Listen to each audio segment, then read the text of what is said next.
How to make frogs on a log.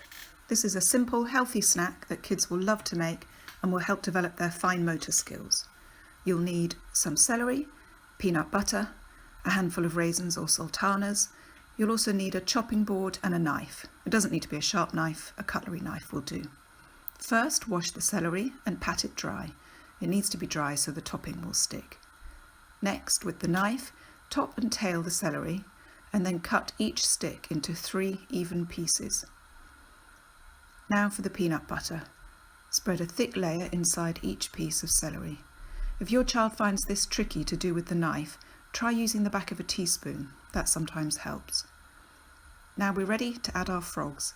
You'll need 4 or 5 raisins for each celery piece. Push them into the peanut butter and there you go, frogs on a log, a delicious healthy snack. If you like, you can experiment with different toppings. Try swapping peanut butter for cream cheese or the raisins for chocolate drops.